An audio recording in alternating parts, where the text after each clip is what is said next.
My name is CB Cebulski, and I'm the talent scout for Marvel Comics. My job takes me around the world, from city to city and country to country, looking for the best and brightest artists the world has to offer. But when the sun goes down and that last portfolio is closed, I start a talent search of another kind. I start looking for the most interesting chefs and restaurants that each city has to offer.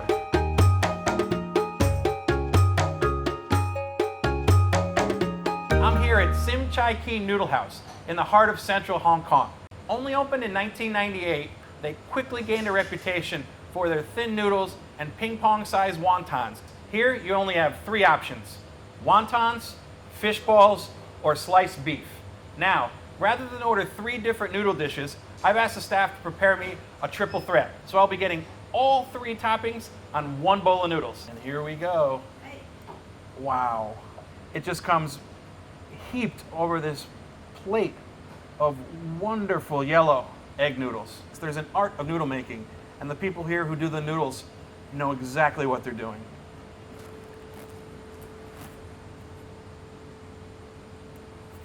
Wow, that beef is cooked to perfection. And what's even more impressive, they didn't do it on a grill. This is boiled. Prawns, a little bit of pork, an extremely thin wrapper. And you saw it fell apart there as soon as I bit into it. Exactly what a wonton's supposed to do. Usually you can pop them in one bite, but these are so big. Again, known for their size, I had to go half and half. The reason that they're famous for their fish bowl, they use a little tangerine peel mixed in with the fish. This gives it a little bit of tanginess, a little bit of bitterness that balances out well. You could bite into that and you really wouldn't even know it was fish. The texture, chewy, creamy. I definitely recommend the triple threat, folks. Come in, tell them CB sent you.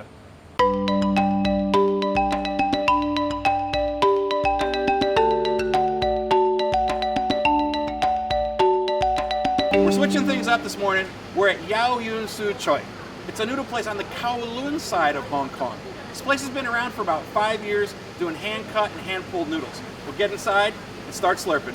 Here at Yao Yun Su Choi, the owner, affectionately known as Spice Girl, given her affinity for hot peppers, she's selling noodles that really no one else does. Her most famous dish is called Bang Bang noodles. Here they're served with pork ribs, with black fungus, with lettuce, and an extremely hot chili oil. Scallions are due to balance it out. Now, one of the interesting things about this is it's actually one long noodle. So what we're gonna try to do is get this in one big shot. All right, here we go. Up, up, and away. It's sticking. But as you can see, the higher I go, the more that comes out. It actually is one extremely long noodle. That's about as high as I can go. So it's traditionally served without soup. It's served dry. Makes it a little bit easier to eat without splashing the oil all over yourself. The second bowl I have here is the other house special, the Spice Girl noodles. Spice Girl is the nickname of the owner. These are the noodles that she recommends to people who come in. This dish is actually a soup noodle dish. So you have thinner noodles along the lines of lo mein, which are served in a spicy soup. I asked her what she would eat it with, and she said something that I'd never heard before: donkey bacon. The donkey's been brought in specially from Xi'an in China to be served here with this dish. I've dug through the bowl and I've found the end. So rather than cut it, I'm just putting it in and putting it down. So here we go. Oh, wonderful. Salty and savory. Chili oil adds a nice pop. Fantastic. We'll go with these dill dumplings next. See how they go down. My family's from Scandinavia.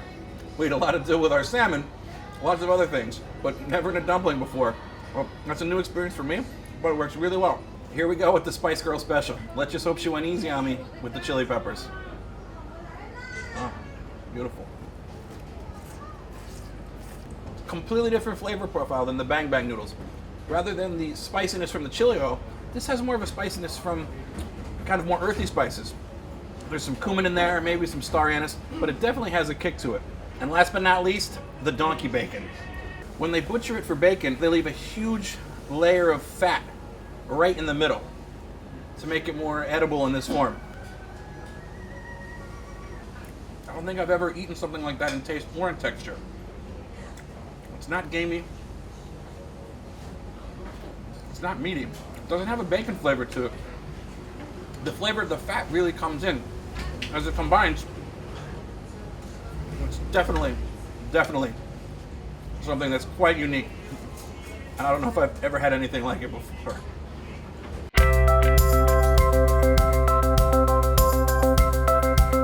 Our eating adventures continue here on the Kowloon side. We're here at Lao Sum Ke, a noodle shop that's been here for over 50 years, with third generation family still running it.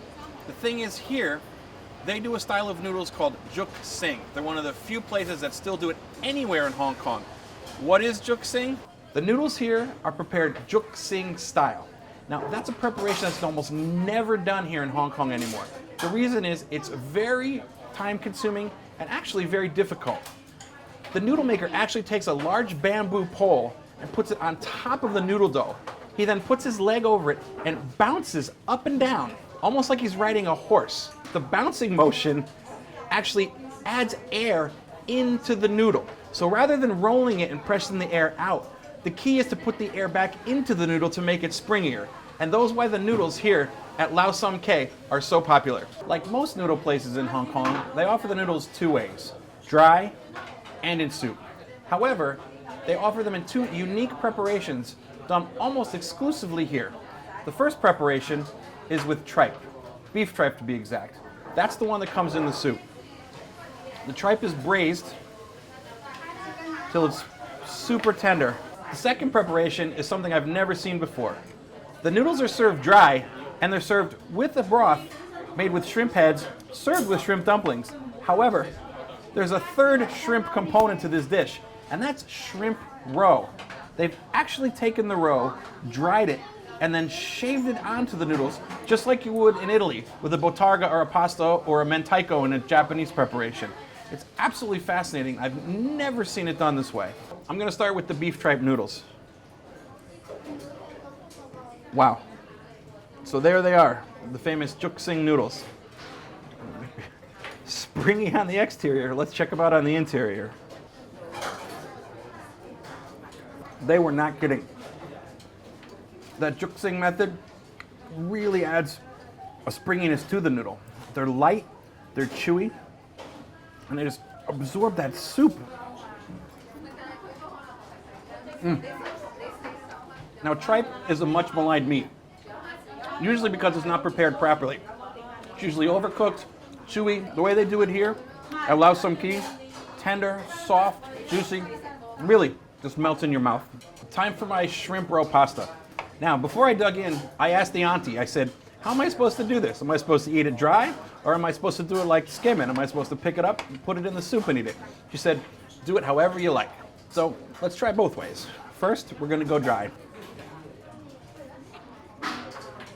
The roe just adds the perfect seafood flavor to them. It's almost like a beautiful powder that's coated in the noodles. As you chew, the eggs tend to just pop a little bit, adding that extra kick to the noodle. I'm gonna take them for a swim in the pool. The shrimp heads that the soup is made with offers intense flavor. That, combined with the shrimp roe, packs twice the punch that it did as it was dry. I cannot recommend highly enough dipping your noodles. Oh my God, it really makes the flavor that much better. We're in Wan Chai for a rather beefy breakfast this morning. We're at Sister Wa, where they're known for their beef brisket noodles. All around Hong Kong, you'll find beef noodles prepared in many different ways. The beef is infused with this flavor by boiling it in a special spicy broth for 4 hours. The beef is tender, the brisket is pretty much falling apart, and it's filled with a secret blend of spices. Now, going beyond the beef, there's another reason we came here to Sister Wa, and that's for their soup. The soup they do here, their dan da ming, is a peanut-based soup. It's got its roots in Szechuan cooking, so let's give it a go. Look at the depth of that peanut soup. Really hard to see, but there's some little red pieces of chili in there that, you know, denote that the peppers that they use from the Szechuan region. Whew. Packs quite the punch. I was given a choice of noodles, but Alfred, the manager here, recommended I go with the egg noodles. Said it's simple, easy to slurp, and soaks up a lot of the flavor that they've developed in the broth with the peanuts. Egg noodles definitely the right choice in this dish. Really. Coated perfectly and just kind of absorb that flavor. And now, the main event, the beef brisket. Nice, chewy, the texture is unbelievable. The boiling process is really broken down the connective tissue, making it a wonderful mouthful of meat. Another can't miss dish in Hong Kong.